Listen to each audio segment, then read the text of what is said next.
Class 9th का result आ चुका है। आपका क्या रिजल्ट रहा क्लास 9th का, ये कमेंट करके जरूर बताना। अब आप क्लास 10th में आ चुके हो तो जो भी आपकी क्लास 10th है उसमें मैथ सब्जेक्ट का और साइंस सब्जेक्ट का सिलेबस क्या रहेगा उसी चीज को हम समझेंगे।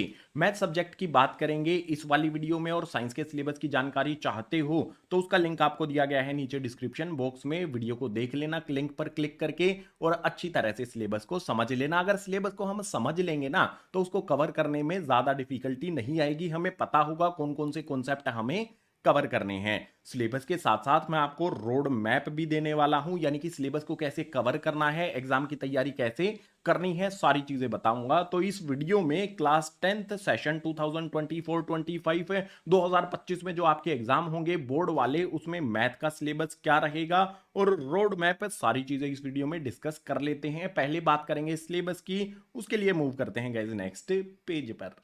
मैथ की बुक आप ओपन करोगे, सबसे पहला चैप्टर आपको मिलेगा रियल नंबर्स। क्या होते हैं रियल नंबर्स, ये आपको पता होने चाहिए। तो सबसे पहला कॉन्सेप्ट जो इस चैप्टर में हमें समझना है वो होगा टाइप ऑफ नंबर्स की। नेचुरल नंबर होते हैं, whole number, integer, rational, irrational. इन सभी नंबर्स को अगर हम कंबाइन करते हैं तो हमारे रियल नंबर्स बनते हैं। ठीक है, टाइप ऑफ नंबर्स आपको पता होने चाहिए। उसके बाद सबसे इंपॉर्टेंट जो इस चैप्टर में है वो है फंडामेंटल थ्योरम ऑफ अरिथमेटिक।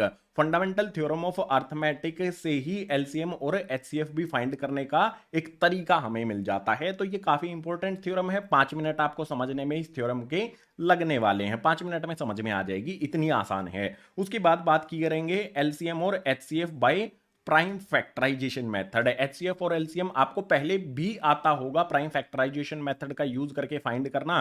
तो वही मेथड आपने यूज करके एचसीएफ और एलसीएम फाइंड करना है। इसके साथ ही गाइस एचसीएफ एलसीएम का एक फॉर्मूला होता है, वो फॉर्मूला भी आपको पता होना चाहिए क्योंकि उस फॉर्मूले का यूज करके एग्जाम में क्वेश्चंस आते हैं, बुक में भी उससे रिलेटेड क्वेश्चंस दिए गए हैं।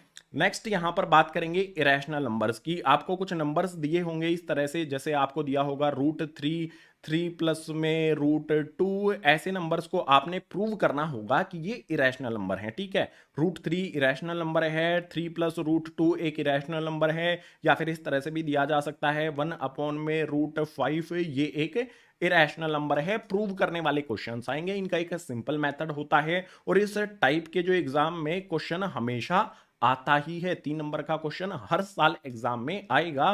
तो इरेशनल नंबर के प्रूफ वाले जो क्वेश्चन है उनको ध्यान से आपने समझ लेना है। ये बात थी हमारी चैप्टर नंबर 1 की। इन कॉन्सेप्ट से अलग कुछ भी आपके एग्जाम में नहीं आएगा, ना ही बुक में दिया गया है। अब बात करते हैं चैप्टर नंबर 2 की। चैप्टर नंबर 2 का नाम है गाइस पोलिनोमियल्स। पोलिनोमियल्स में आपको सबसे पहले समझना है बेसिक्स ऑफ पोलिनोमियल, यानी कि पोलिनोमियल क्या है, पोलिनोमियल के टाइप्स क्या क्या होते हैं। लीनियर होता है, क्वाड्रेटिक होता है, उसके बाद क्यूबिक पोलिनोमियल होता है। सभी टाइप आपने समझ लेने हैं। उसके बाद ज्योमेट्रिकल मीनिंग ऑफ पोलिनोमियल्स की बात करेंगे।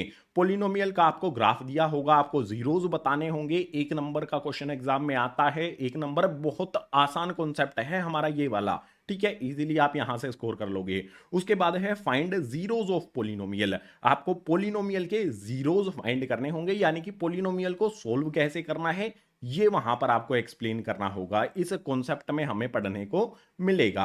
आगे बात की गई है relation between zeros and coefficients. यहां पर फॉर्मूले का यूज होता है, ये काफी इंपॉर्टेंट कॉन्सेप्ट है। सबसे डिफिकल्ट इस चैप्टर का यही कॉन्सेप्ट है। अगर आपने इस कॉन्सेप्ट को समझ लिया तो चैप्टर में कुछ भी आपको मतलब कुछ भी मुश्किल नहीं लगेगा, सारी चीजें आसान आपके लिए हो जाएंगी। अगर आपने ये समझा तो समझो चैप्टर आपने कंप्लीट कर लिया। उसके बाद है फाइंड पोलिनोमियल्स बाय जीरोज। आपको जीरोज दी होंगी, पोलिनोमियल के जो आंसर होते हैं ना वो दिए होंगे, उन जीरोज का यूज करके आपको पोलिनोमियल लिखना होगा। इसके लिए भी एक फॉर्मूला होता है, 2 फॉर्मूले हो जाएंगे इस चैप्टर में आपके। उन 2 फॉर्मूलों का यूज आपने करना है, उसके बाद चैप्टर आपका कंप्लीट हो जाएगा। इन कॉन्सेप्ट से अलग कुछ भी एग्जाम में और आपकी बुक में देखने को नहीं मिलेगा। अब बात करेंगे चैप्टर नंबर 3 की। चैप्टर नंबर 3 हमारा आता है linear equation in 2 variables. Chapter का जो नाम इतना बड़ा सा है लेकिन ये चैप्टर बहुत आसान है। इसमें आपको बेसिक पॉइंट्स समझने हैं, किसके बारे में, लीनियर इक्वेशंस के बारे में, यानी कि linear equation in two variables की जो जनरल फॉर्म होती है ना, वो क्या होगी, ये आपने समझ लिया तो बहुत आसानी से कुछ चीजें आप समझ पाओगे। जैसे solution of pairs of linear equations है, जो भी लीनियर इक्वेशन का हमें पेयर दिया होगा उसके सॉल्यूशन फाइंड करने के गाइस 3 मेथड आपको करने हैं। तीनों मेथड आपको सीखने पड़ेंगे क्योंकि एग्जाम में आ जाता है स्पेसिफिक मेथड का यूज करके लीनियर इक्वेशंस को सोल्व करने के लिए।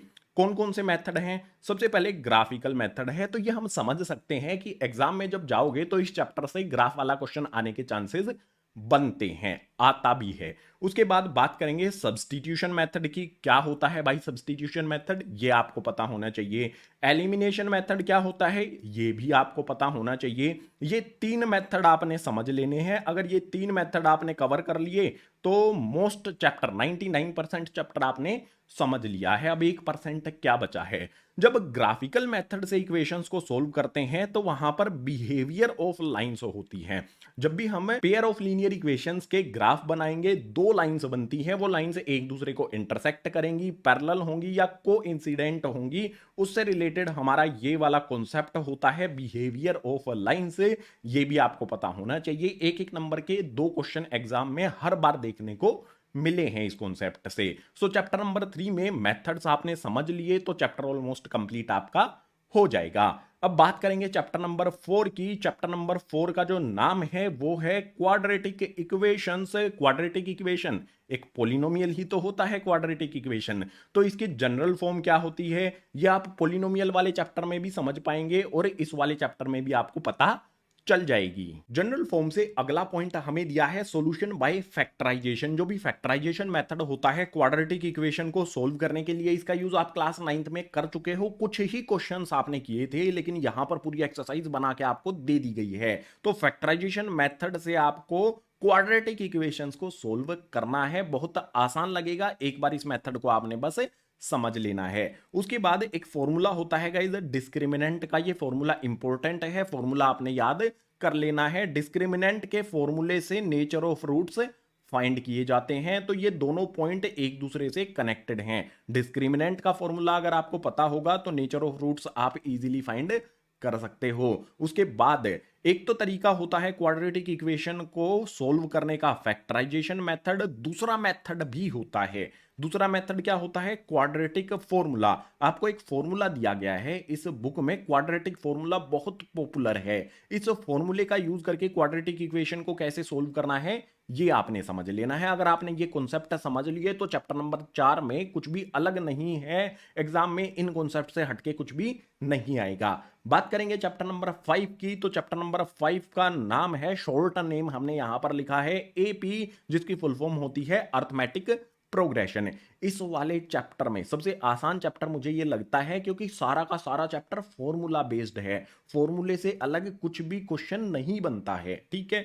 तो सबसे पहले एपी क्लास 10th में पहली बार आता है आपके लिए, तो आपको समझना होगा कि भाई सबसे पहले एपी है क्या, इसमें ए क्या होता है, डी क्या होता है, एन क्या होता है, ए एन क्या होता है, ये सारे आपको समझ लेने हैं क्या क्या इनकी वैल्यू होती है, ठीक है। उसके बाद जनरल फॉर्म ऑफ एपी क्या होता है ये आपने समझ लेना है, बहुत आसान लगेगा आपको। उसके बाद nth टर्म ऑफ एपी, यहां पर 2 फॉर्मूले आएंगे, एक तो nth टर्म ऑफ एपी का फॉर्मूला आएगा, एक sum of n terms of AP. जो भी मैंने 2 राइट यहां पर लगाए हैं, लास्ट वाले 2 पॉइंट हैं, सारी की सारा चैप्टर हमारा ये इन 2 फॉर्मूलों पर डिपेंड करता है। आपने बेसिक कॉन्सेप्ट समझ लेने हैं, उसके बाद बस 2 फॉर्मूले आपने यूज करने हैं। इन 2 फॉर्मूले से हटके कुछ भी क्वेश्चन आपको देखने को नहीं मिलेगा, इसीलिए मुझे ये चैप्टर बहुत इजी लगता है, आपको भी लगेगा।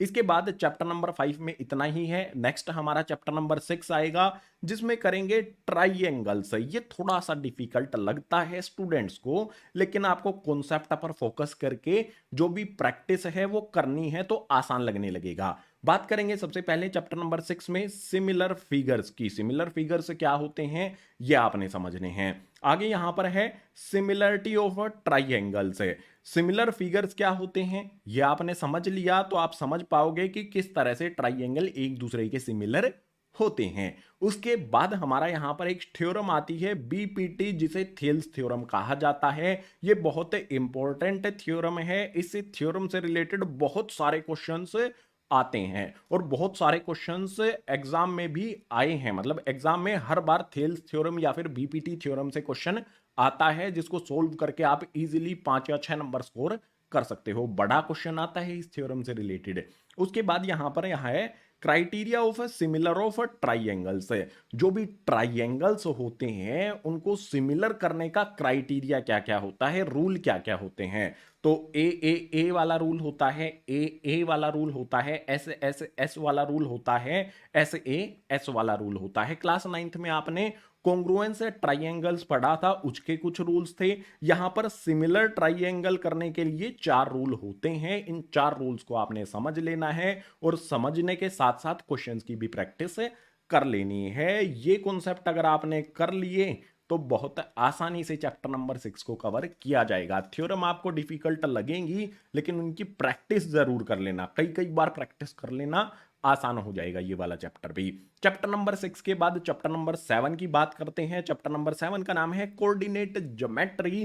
कोऑर्डिनेट ज्योमेट्री में गाइस जो आपने क्लास 9th में पढ़ा था, बेसिक, बिल्कुल बेसिक आपने पढ़ा था। एब्सिसा एंड ऑर्डिनेट के बारे में क्या होता है ये क्लास 9th में आप पढ़ चुके हो। इस क्लास में अगर नहीं पता है तो इस क्लास में भी इनकी जानकारी आपको मिलेगी। उसके बाद डिस्टेंस फॉर्मूला है, मिड पॉइंट फॉर्मूला है और सेक्शन फॉर्मूला है। 3 फॉर्मूले आपने रट लेना है। इन तीनों फॉर्मूलों को अगर आपने ये 3 फॉर्मूले रट लिए तो इन्हीं 3 फॉर्मूले से पूरा चैप्टर कवर कर जाओगे आप। ठीक है, फॉर्मूला बेस्ड चैप्टर है ये भी आसान है, बस कैलकुलेशन सही करनी होगी आपको और वैल्यू सही पुट करनी होगी। जो आपका यहां पर ये है ना सेक्शन फॉर्मूला, ये बड़ा सा है, थोड़ा सा आपको बड़ा लगेगा, लेंदी लगेगा फॉर्मूले को। आपको क्या करना है, क्लास 10th के जितने भी फॉर्मूले हैं उनकी मैं एक वीडियो बना दूंगा। आपने उस फॉर्मूलों को एक या 2 पेजेस पर आ जाएंगे, उनको लिख लेना है और दीवार पर ऐसी जगह पर चिपका देना है जहां पर आपको वो फॉर्मूले दिखाई देते रहें, ताकि फॉर्मूले आपको मेमोराइज हो जाएं, याद हो जाएंगे तो बहुत आसानी से आप क्वेश्चंस को सोल्व कर पाओगे। फॉर्मूला रिलेटेड क्वेश्चंस बहुत आते हैं क्लास 10th में, तो बहुत आसानी से आप 80 में से 60-70 मार्क्स स्कोर कर पाओगे फॉर्मूले वाले क्वेश्चंस का सॉल्यूशन प्रोवाइड करके। चैप्टर नंबर 7 में आपके 3 फॉर्मूले हैं, इसके अलावा कुछ बेसिक पॉइंट्स हैं, ये आपने समझ लेने हैं। चैप्टर नंबर 8 की बात करते हैं। चैप्टर नंबर 8 आ जाता है गाइस ट्रिग्नोमेट्री। और जो मैं स्माइल कर रहा हूं इसका रीजन ये है कि जो चैप्टर आपका ट्रिग्नोमेट्री है ये क्लास 10th का मोस्ट डिफिकल्ट चैप्टर है। मैक्सिमम स्टूडेंट्स के लिए ये बहुत डिफिकल्ट चैप्टर है। अगर आप एक्सरसाइज 8.3 का क्वेश्चन नंबर 5 देखोगे तो आप भी यही कहोगे। अभी के लिए इस चैप्टर में 3 कॉन्सेप्ट हैं गाइस। 3 कॉन्सेप्ट क्या हैं? सबसे पहले ट्रिग्नोमेट्री क्या होती है, ट्राइएंगल पर ये अप्लाई की जाती है, किस तरह के ट्राइएंगल पर अप्लाई की जाती है, बहुत बेसिक कॉन्सेप्ट 2-3 मिनट में आपने कवर कर लेने हैं। उसके बाद ट्रिग्नोमेट्रिक रेशियोज आती हैं। क्या होती हैं ट्रिग्नोमेट्रिक रेशियोज?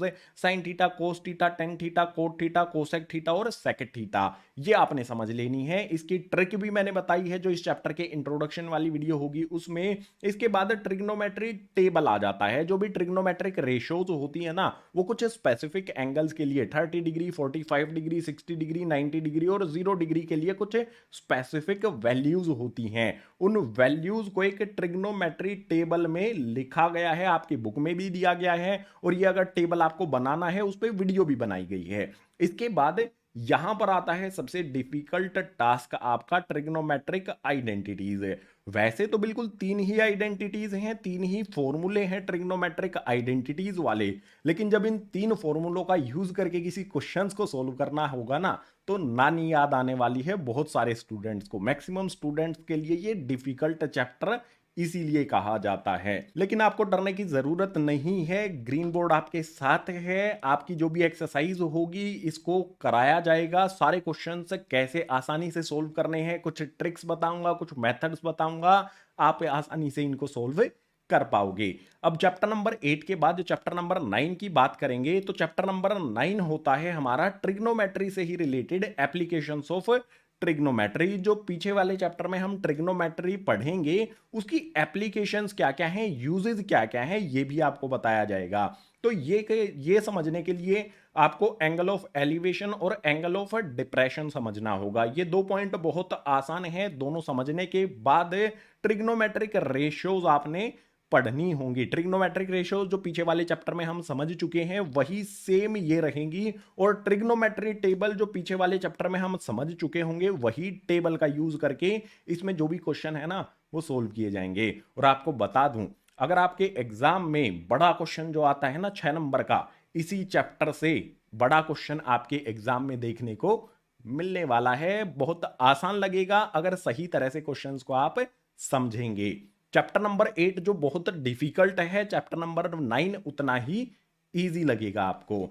चैप्टर नंबर 9 में आपने ये चीजें समझ ली तो आसानी से आप चैप्टर नंबर 9 की किसी भी प्रॉब्लम को सॉल्व कर पाएंगे। अब चैप्टर नंबर 10 की बात करेंगे। चैप्टर नंबर 10 आता है आपका सर्किल्स। गोले गोले आपको इस तरह से बनाने होंगे। सर्किल्स में आपको क्या क्या चीजें समझनी है, मोस्टली जो ये वाला चैप्टर है सर्किल्स का, इसमें थ्योरम है 10.1 10.2, उन्हीं से रिलेटेड सारे कॉन्सेप्ट होते हैं। सबसे पहले बात करेंगे इसमें टेंजेंट क्या होती है, सीकेंट क्या होती है, ये आपने समझ लेना है। उसके बाद सर्किल पर जो टेंजेंट है वो किस तरह से ड्रॉ की जाती है ये आपने समझ लेना है। Number of tangent from a point, किसी एक पॉइंट से सर्किल पर कितनी टेंजेंट ड्रॉ की जा सकती हैं ये आपने समझना है।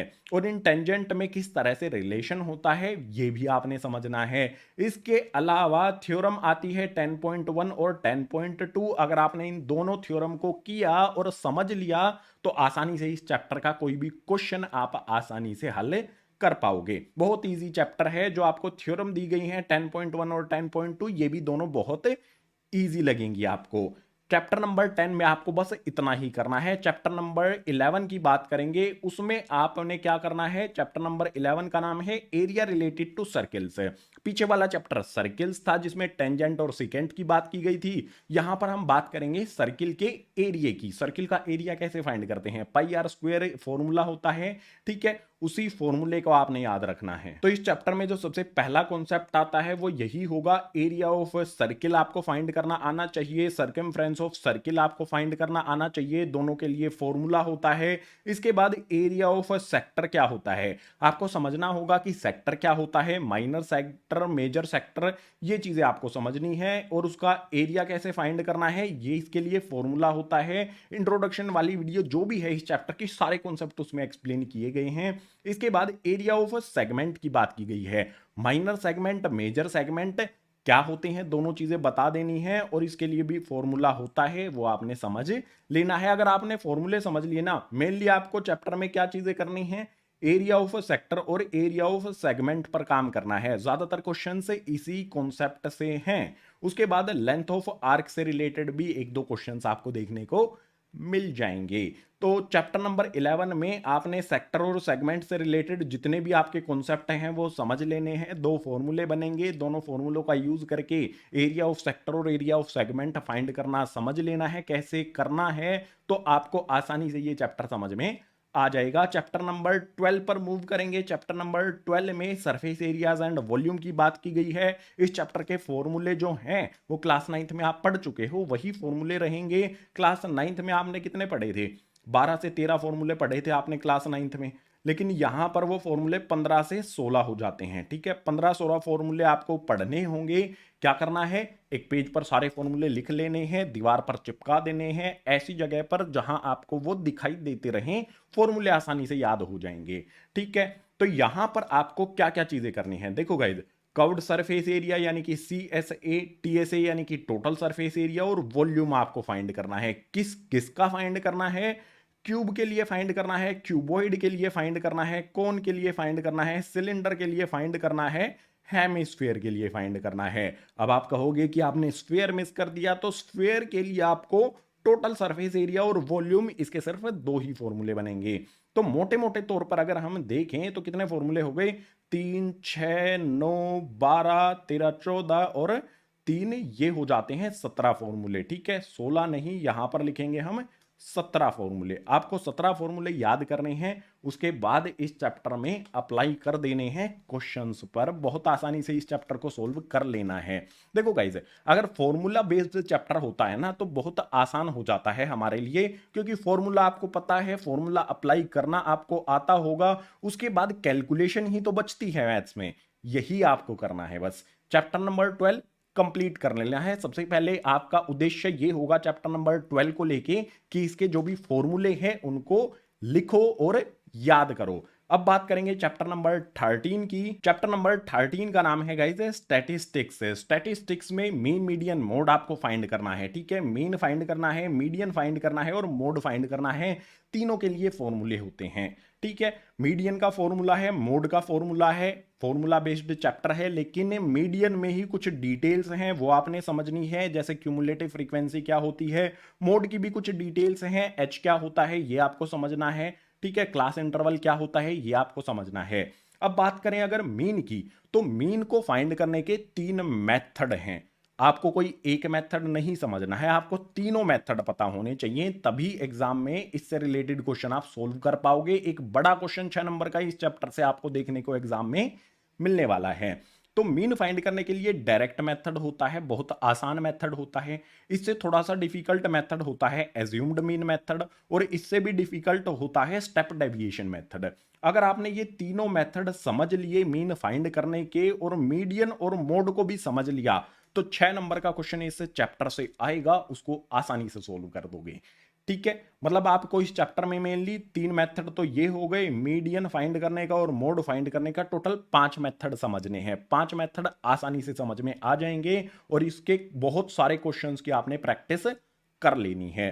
इसके बाद लास्ट चैप्टर कौन सा होगा हमारा, ये है प्रोबेबिलिटी। प्रोबेबिलिटी में क्या समझना है, प्रोबेबिलिटी में गाइस थ्योरेटिकल प्रोबेबिलिटी क्या होती है, कैसे फाइंड करते हैं। उसके बाद एक्सपेरिमेंटल प्रोबेबिलिटी, ये थोड़ा सा डिफिकल्ट लगेगा आपको। एक्सपेरिमेंटल प्रोबेबिलिटी से रिलेटेड जो भी क्वेश्चंस आएंगे ना, वो थोड़े से डिफिकल्ट लगेंगे, लेकिन बहुत सबसे आसान चैप्टर है ये प्रोबेबिलिटी, तो आसानी से समझ पाओगे अगर इसके इंट्रोडक्शन वाली वीडियो आप देख लोगे तो। उसके बाद श्योर इवेंट क्या होता है, इम्पॉसिबल इवेंट क्या होता है, कॉम्प्लीमेंट्री इवेंट क्या होता है, बहुत आसान आसान चीजें हैं। ठीक है, सबसे इजी चैप्टर कौन सा है, चैप्टर नंबर 14। सबसे डिफिकल्ट चैप्टर कौन सा है, चैप्टर नंबर 8 ट्रिग्नोमेट्री। और सबसे डिफिकल्ट क्वेश्चन कौन सा है बुक का, एक्सरसाइज 8.3 का क्वेश्चन नंबर 5। जो भी क्लास 10th का सिलेबस था चैप्टर वाइज, कॉन्सेप्ट वाइज मैंने आपको एक्सप्लेन किया है। अब इसको कवर कैसे करोगे, इस सिलेबस को आप कंप्लीट कैसे करोगे, उसके लिए एक रोड मैप तैयार किया गया है। मैं आपको कराऊंगा, ग्रीन बोर्ड पर सारी वीडियोस मिलेंगी आपको सिलेबस से रिलेटेड, और एग्जाम प्रीवियस एग्जाम्स जो भी हुए हैं उसके क्वेश्चन पेपर की प्रैक्टिस भी आपको कराई जाएगी। तो क्या है रोड मैप, कैसे आपको तैयारी करनी है, कैसे सिलेबस कवर करना है, उसके लिए चलेंगे कंप्यूटर स्क्रीन पर। सीरियसली अगर आप क्लास 10th का सिलेबस कवर करना चाहते हैं तो आपका आना होगा यूट्यूब पर, सर्च करना है ग्रीन बोर्ड। ये क्लास 10th के लिए स्पेसिफिक चैनल बनाया गया है। इस चैनल पर क्लास 10th के अलावा कुछ भी नहीं मिलेगा, क्लास 10th की मैथ और साइंस की वीडियोस मिलेंगी। जैसे यहाँ पर आप देख सकते हो क्लास 10th की कौन सी वीडियो है, ये साइंस की वीडियो है, चैप्टर नंबर 1 की, चैप्टर नंबर 6 की, इसी तरह से और भी चैप्टर्स कवर कराए गए हैं साइंस के। इसके बाद आपने यहाँ पर देख सकते हो मैथ वाली वीडियोज हैं, यहाँ पर प्रीवियस क्वेश्चन पेपर जो है उनका सॉल्यूशन भी आपको कराया गया है, और कुछ कॉन्सेप्ट जो डिफिकल्ट होते हैं, कुछ ऐसे क्वेश्चंस जो अलग से आते हैं क्वेश्चन पेपर में, उनको भी बताया गया है कि किस तरह से अटेम्प्ट करना है। ठीक है, मान लो अब आपको करना है चैप्टर नंबर 2, आपने बुक खोली मैथ की, आपको चैप्टर नंबर 2 करना है, तो आपको क्या करना है, प्लेलिस्ट वाले सेक्शन पर आ जाना है, प्लेलिस्ट पर आना है। यहाँ पर आपने देख लेना है आपका चैप्टर नंबर कौन सा है। जैसे देखो चैप्टर नंबर जो भी हमारे हैं यहाँ पर लिखे गए हैं, यहाँ पर हम देखेंगे कि यार ये रहा हमारा चैप्टर नंबर 2। चैप्टर नंबर 2 की पूरी प्लेलिस्ट है, प्ले करोगे तो वीडियो आपके सामने शुरू हो जाएगी। सबसे पहले हर एक चैप्टर के इंट्रोडक्शन की वीडियो होगी, यानी कि चैप्टर में हमें क्या कॉन्सेप्ट पढ़ने हैं, उन कॉन्सेप्ट को एग्जाम्पल के साथ एक्सप्लेन किया जाएगा, फॉर्मूले जो होंगे उनको बताया जाएगा। सारा सबसे मतलब हर एक्सरसाइज करने से पहले आपको इंट्रोडक्शन वाली वीडियो देख लेनी है हर एक चैप्टर की। ठीक है, जैसे यहाँ पर पोलिनोमियल्स हमारा चैप्टर है, उसके इंट्रोडक्शन वाली वीडियो आपके सामने है। 28 मिनट में आप बेसिक कॉन्सेप्ट समझ पाओगे। उसके बाद इसमें 2 एक्सरसाइजेज हैं, एक्सरसाइज 2.1 की वीडियो ये रही, एक्सरसाइज 2.2 की वीडियो ये रही। आपका चैप्टर कंप्लीट हो जाएगा 3 वीडियोस देखकर, यानी कि 1.5 घंटे में आप चैप्टर नंबर 2 को कंप्लीट कर लोगे, ग्रीन बोर्ड पर अगर आप आते हो तो। इसी तरह से अगर आपको कोई दूसरा चैप्टर करना है तो उसमें प्लेलिस्ट में आपको सारे चैप्टर दिए गए होंगे। जैसे यहाँ पर साइंस वाली प्लेलिस्ट है, ठीक है, ये चैप्टर नंबर 1 की प्लेलिस्ट है, चैप्टर नंबर 3 की प्लेलिस्ट है, चैप्टर नंबर 4 की प्लेलिस्ट है, चैप्टर नंबर 5 की प्लेलिस्ट है, 8 की, 6 की, सारी प्लेलिस्ट मिल जाएंगी आपको। हर एक चैप्टर की, हर एक चैप्टर आपने यहां से कंप्लीट कर लेना है। ये बात थी सिलेबस की। अब जब एग्जाम आसपास आपके आएंगे तो वहां पर लाइव क्लासेस ली जाएंगी, प्रीवियस ईयर क्वेश्चन पेपर आपसे सोल्व कराए जाएंगे, मैं बताऊंगा कैसे सोल्व करना है, सारी चीजें आपकी कवर करा दी जाएंगी, ताकि जो भी बोर्ड एग्जाम आपका होगा उसमें इंप्रूवमेंट हो सके और ज्यादा से ज्यादा आप मार्क्स उसमें स्कोर कर सकें। उम्मीद करता हूं जो भी सिलेबस है वो आपको समझ आया होगा। जो रोड मैप मैंने बताया है उस रोड मैप से आप अपना सिलेबस बहुत जल्द ही कवर कर लेंगे। इस वीडियो में इतना ही। मिलूंगा आपसे इसी तरह की नेक्स्ट एजुकेशनल वीडियो में। अगर वीडियो पसंद आई है तो इसे लाइक कर देना, अपने क्लासमेट्स के साथ शेयर जरूर कर देना, और जो भी नए स्टूडेंट्स हैं चैनल को सब्सक्राइब भी कर लेना।